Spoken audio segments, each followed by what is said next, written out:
Gayle King, you are definitely a disgusting human being.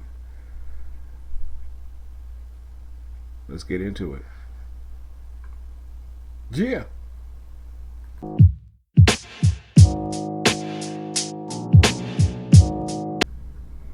Hello and welcome to the show. I'm your host, LaBert the Jerk. Today we're talking about Gayle King and her atrocious display of wannabe journalism when she interviewed Lisa Leslie, the best friend of Kobe Bryant, the late great and future Hall of Famer Kobe Bryant.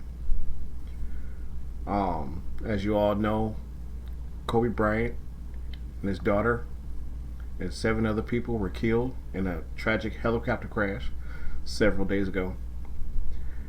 And Gayle Kim chose to sit down with Lisa Leslie and basically make an attempt to tarnish the history and the legacy of Kobe Bryant.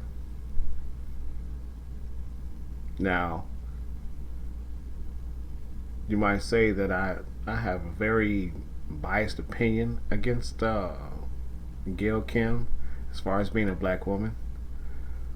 Um, I'm sure you've seen other shows where I've spoken against many black women who speak negative about black men, black fathers, and of course, you know I have my own opinion about that. I don't like it. I don't appreciate it. And basically, the way society is doing right now, they're basically just going after black men. Whether they were great, whether they were successful, whether they were doing anything, whether they did something wrong and they were found not guilty about things, and they've moved on.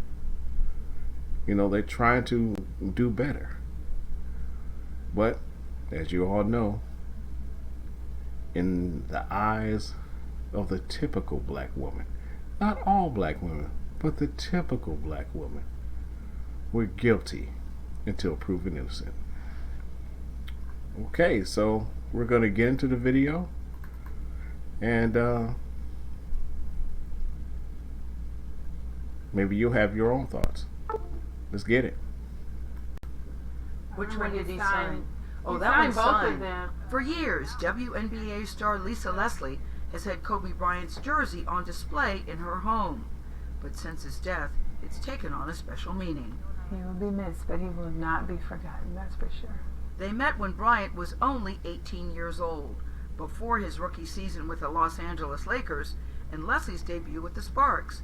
The two quickly became rising stars in LA basketball and grew close. What do you remember about when you first met him?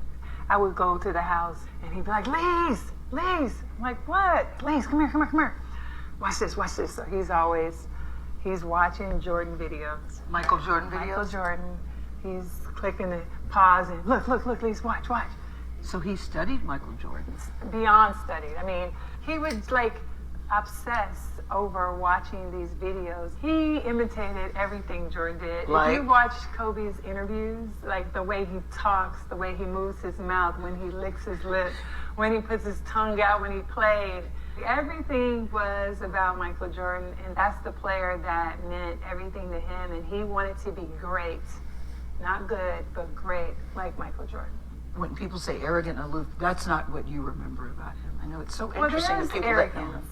There is arrogance. Absolutely, but the arrogance is not in everyday life. The arrogance is in the world of basketball. On the basketball court, you're On saying. the basketball court, no, you're not my friend, and I'm not your friend. And it's either kill or be killed. I'm going to attack you. I'm going for the juggler at all times. What does Kobe's death, what does his loss mean to women's basketball? You know, he was really making change. Was he? Yes, he's How so? changing the mindsets of other men more than anybody else. He's giving us, he's validating us, if you will, these young ladies who are out there playing, the fact that he's enjoying and being entertained by great basketball. It made other men feel, I'm hoping, like, what is this about? Like, this is, it's good. I've heard that sometimes he would spend more time at WNBA games now than he would at the Lakers games. True? Well, it's true, but I think it's also because Gigi wanted to see certain players, and she was into it. And he talked about just, you know, I remember seeing him, he was like, Liz, she got it. She got it. You know, he was just like, she got it. It's tough, Lisa, looking at the pictures of him and Gigi together playing basketball, sitting on the sidelines. It really does take your heart and rip it out when I see those pictures. Yes. We know what Kobe's accomplished, but Gigi she didn't have the full opportunity to do that. Because you just know that she had the mentality. Mamacita was going to make it. She was going to be in the WNBA. It's been said that his legacy is complicated because of the sexual assault charge, which was dismissed in 2003, 2004. Is it complicated for you as a woman, as a WNBA player? It's not complicated for me at all. Even if there's a few times that we've been at a club at the same time. Kobe's not the kind of guy, never been like, you know, let's go get that girl or tell her or send her this. I have other NBA friends that are like that. Kobe's, he was never like that. I just never have ever seen him being the kind of person that would do something to violate a woman or be aggressive in that way. That's just not the person that I know. But Lisa, you wouldn't see it though. As his friend, you wouldn't see it. And that's possible.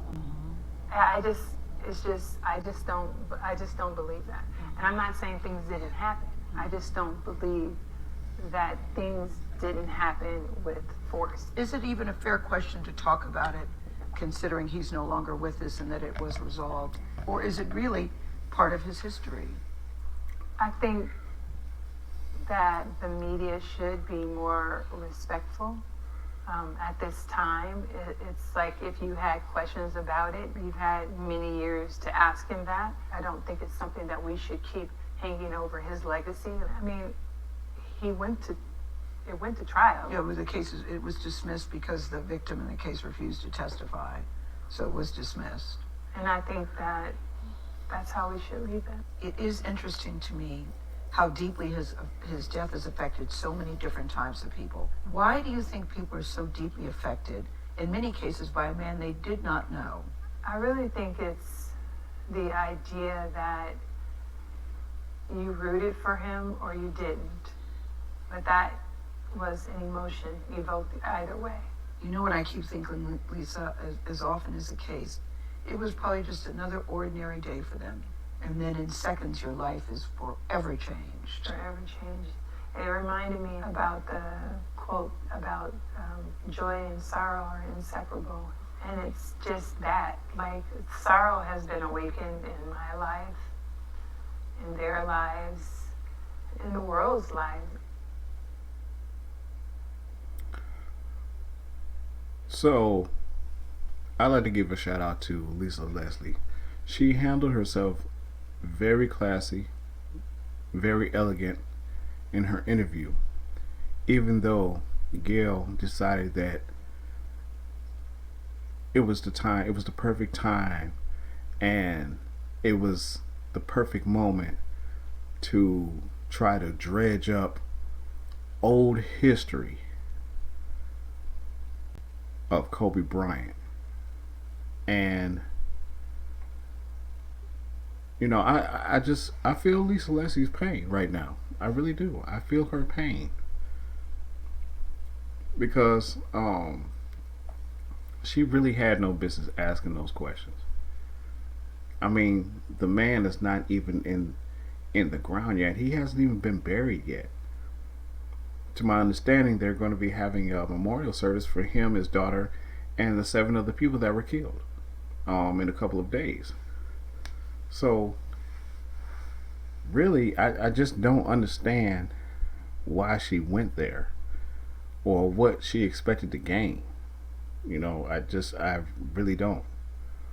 But, like I said before, I have my own opinions about these black women who go out of their way to, despite whether Kobe was found guilty or innocent or the charges were dropped or anything like that, they continue to try to tarnish black men, black fathers. And let's just be real for a minute.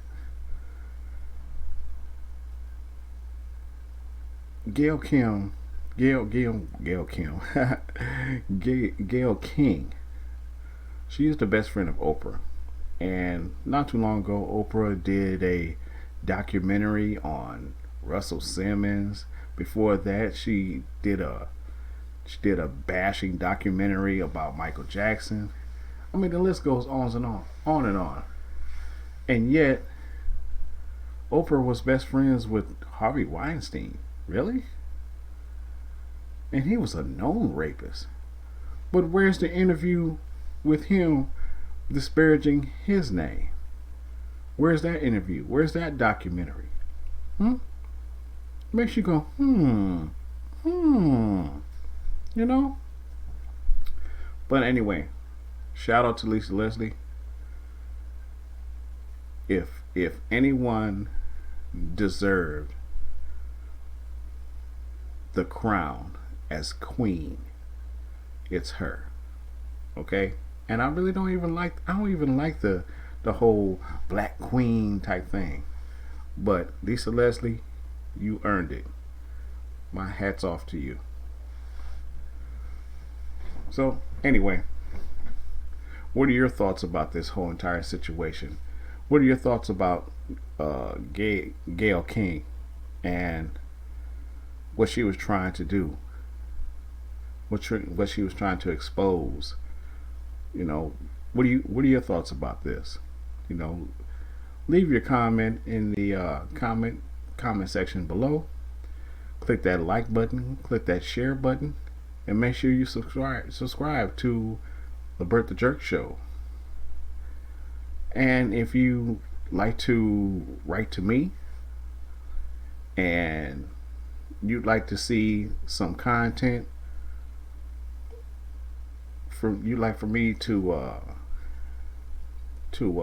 expose some content, you can contact me at LabertTheJerkShow@gmail.com. Thanks everybody for listening and for checking out this video. Make sure you like, share, and subscribe. Till then, later y'all. Peace.